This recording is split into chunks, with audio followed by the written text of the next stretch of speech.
Hey, what's going on, everyone? I'm back for another Slim Sports interview. And as always, I'm your host, Jay Slim.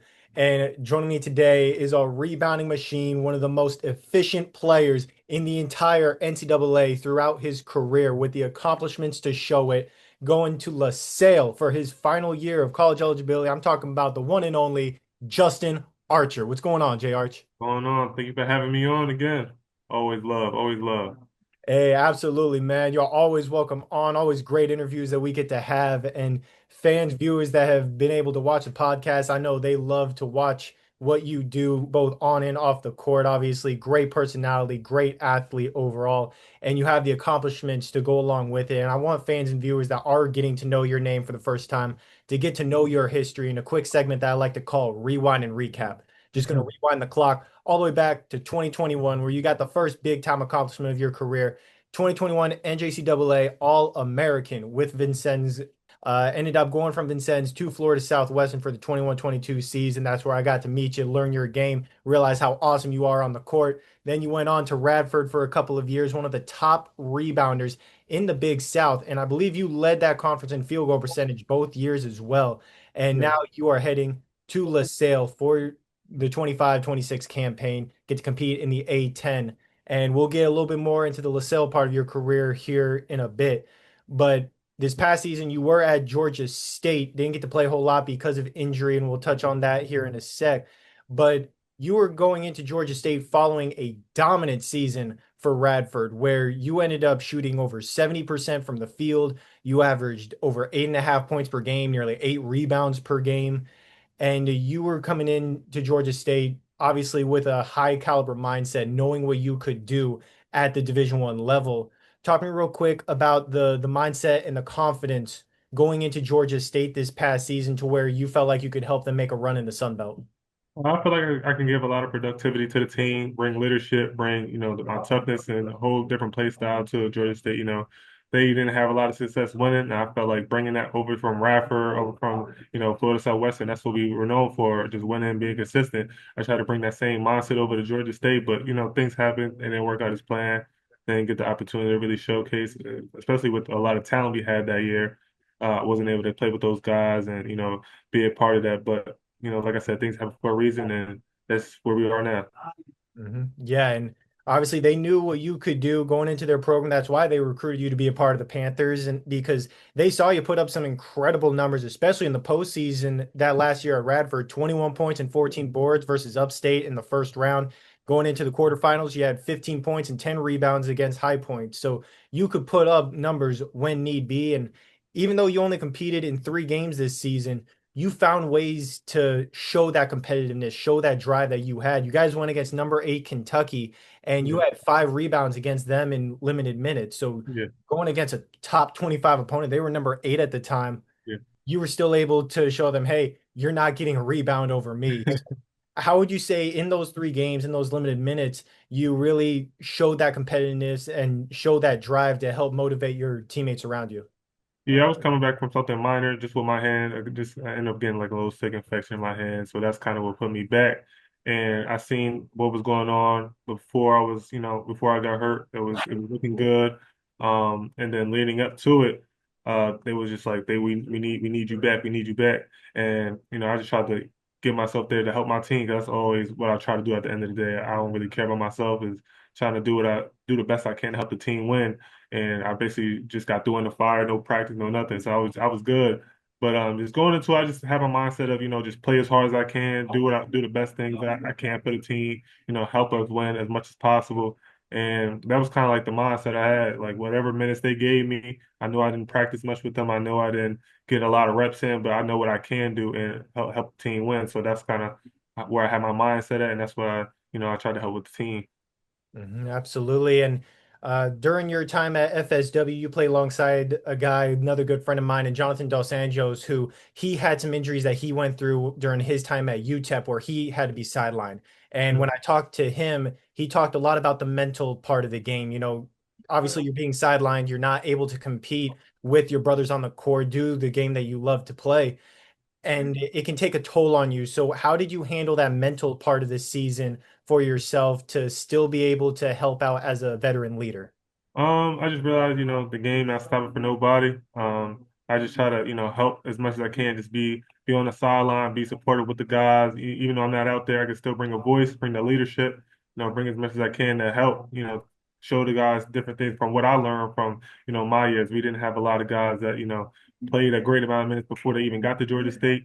And from the work that I did at Radford, I just tried to do the best I can from what I see, from what the coach is trying to preach, try to emphasize what they want to do as far as the scheme, the practices, everything they want to do on the court for the next game. And I just tried to do it the best I can with that situation. So I just showed a lot of love, a lot of support with the guys. They were like family to me. So I did the best I can with that. So that's kind of what my mindset was. Even though I'm not playing, I can still show my voice and my leadership on and off the court. Absolutely. And I love hearing the voice part of it because I remember when you were at FSW, you were a little Yeah. quiet back then. I used to call you the silent assassin because I knew you would go out there and kill people. And that is definitely what you did during your time at Radford. And I want to show some of the work that you just talked about that you did on the court with Radford in a segment that I like to call Make That Play, where I went through synergy. I went back to that last year at Radford to find what I felt like were your top three plays from that season. And man, I call you the silent assassin for this reason because you have some incredible posters that you had from that year. But obviously, I'm just a stats guy, as you well know. I'm the fan in the stands. You're the one actually on the court doing what you do. And I know it's been a couple of years removed, but what would you say was your best play from that final year at Radford? I'll probably say my best play is probably when we was at Cancun. That's probably my favorite one. I think it was the Silver championship game. It was either the championship or the game before that. Silver went for us, and I just got a little dunk, got it on camera by my guy, too easy. So it was like my favorite highlight from that year. Oh, absolutely. You and I can agree on that. Cancun Challenge going against Northern Colorado posterized the defender from that team where your point guard actually was getting double teamed at around half court. He found you wide open, passed it to you. Help defender came in, but he was way too late and he got bodied. You went up and just slammed it right on top of him for a big time poster. And number two, going against USC Upstate in the Big South tournament, you ended up showing off those rebounding abilities that I keep mentioning about you. You got an offensive rebound going into second chance points against the Spartans. And what was crazy was you had four defenders surrounding you and one of your teammates. So you scored over five people at once right there. So absolutely incredible what you were able to do, that efficiency that you had. And then number three, another big time poster, this time going against Presbyterian, where you ended up catching it on the block with a perfect pass from your guard, went up, slammed it right on the defender's head once again. So obviously, I know very well what Justin Archer is able to do. I've seen it in person, and you aren't exactly, you had a few posters, but I know your game. You're always Yeah, trying to find the most efficient way to yeah, score and not yeah. necessarily have the flashy play. Right. And that obviously is what's going to translate into next season going against LaSalle to where you're able to step up as a leader, during games at practice, not just from a vocal point of view, but obviously from, what you're able to do talent wise. How are you looking already in these preseason workouts to where you're showing that ability so early on? I always go into it that everybody know how I am. I was like, I just always think like 2 points to 2 points. No matter how I look, the point of the game is get the ball in the basket. So I just try to show that, you're not always going to be able to catch a dunk, catch somebody on the rim slipping, always not going to dunk it unless you're super athletic. But with my skill set and how my body is and everything like that, I just know just got to be efficient. Just got to make the bucket. That's all they care about at the end of the day. They don't care how it looks. I just tell them at the end of the day, as long as you make it, they can't say much. So that's kind of what I bring into it. And just like I said, just working hard and just showing you guys to just push yourself, do as much as you can, to get yourself on the court. So I just lead by example. And then, I'm older now, and I'm kind of getting a little bit out of my comfort zone, just voicing it, not only just showing it, but the voice helps with it. Absolutely, man. And obviously, this past season with Georgia State, you guys faced that adversity. I know when you were with Radford, you guys had two very good seasons, and we'll get a little bit more into the head coach of that Radford team because obviously, Yeah. you and I both know what the fans don't, and we'll get into that here in a sec. But you guys went 14 and 19 overall with the Panthers, 8 and 10 in Sun Belt action, where you guys actually struck even from the year before you got there. Not really any improvement, but not really any fall off either. Did have some good wins though, 71-66 win against Ball State, 74-71 win against Tulsa, and advance in the Sun Belt tournament going against Georgia Southern, 80-71, where you actually got to hang your hat on Coach Hart, one of your old coaches from FSW. So Yeah. obviously, there was a lot of different aspects of the game that you, as a veteran player, are very aware of. And obviously, we keep mentioning it. You didn't get to see action on the court, but you're always trying to find ways to improve in those different aspects of the game. So whether it was mental, maybe from the times that you were able to practice on the court, intangible wise IQ, how do you feel like you improved the most from this past season? The most I feel is just being able to voice, like you know me before, I wasn't really much of a talker. I was just more of somebody that shows by action. But like I said, as I get older, I'm kind of a little bit more familiar with the D1 level and so forth. And being sideline kind of made me take a step back. I can't really show it because I'm not out there with them. Only thing I can do is voice it. And voicing it and telling them what's right, what's wrong, how to do certain things because they're on the court playing. They're not always able to see it, and they don't always want to, hear what the coach is saying because it might be delivered wrong. I'm able to, say it a different way, say it for where they understand because at the end of the day, they're my peers. So they'll probably catch on a little bit differently. So just learning that to, help the guys out as much as I can so I could take that in. So now that I'm playing, I can also bring the voice along with it. Absolutely, man. And you are now at LaSalle for summer workouts, reunited with your old Radford head Yeah. coach and Darius Nichols, where you're obviously familiar with how he coaches, you're familiar with the system that he's putting in place. And I remember when you entered the portal, it was a very quick decision that you made. And when I realized that it was your old head coach, I kind of put two and two together. So talk to me real quick about how big of a factor that was to transfer over to LaSalle into the A10, and what were some of the other factors that came into play when it came to signing with them?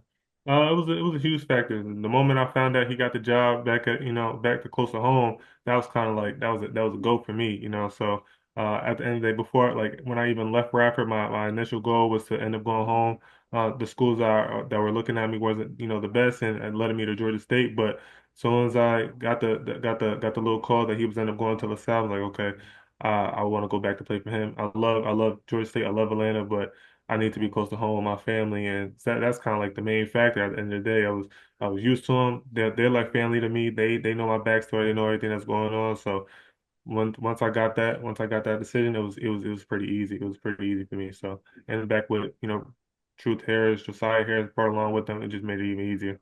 There you go. Definitely can't wait to see what you do this upcoming season. And I know I mentioned before, you're going to be able to blend back into his style of play very early on. I'm sure you've already shown how to run, the system that he likes with the newcomers that aren't as familiar with his system. How how do you feel like his coaching style and that system that you're going to be a part of is going to utilize you to the best of your ability once again to where you can not only put up numbers like you did before back at Radford, but maybe even increase those numbers and lead LaSalle to an A10 championship? Yeah, so his main thing is putting the guys in the best position to be successful. So whatever system he got going on, we haven't really got too much in depth with it yet, but the system he brings is always going to benefit the guys. So if whatever your skill set is, whatever you do best at, it's gonna be showcased the upfront. So that's kind of the main thing he does. Love his coaching style, love the whole coaching staff. They treat you like family, make you want to go hard, make you want to play hard. The main thing was find the toughest guys to get on the court, toughest guy to play. So that's kind of what we're gonna run our hat on. So bring anybody that's similar to how I play, similar to the same to the style that he likes to play. It's gonna make it easier. As long as you play hard, it's gonna put you in positions to be successful. So you just take those into account and then just do the best you can.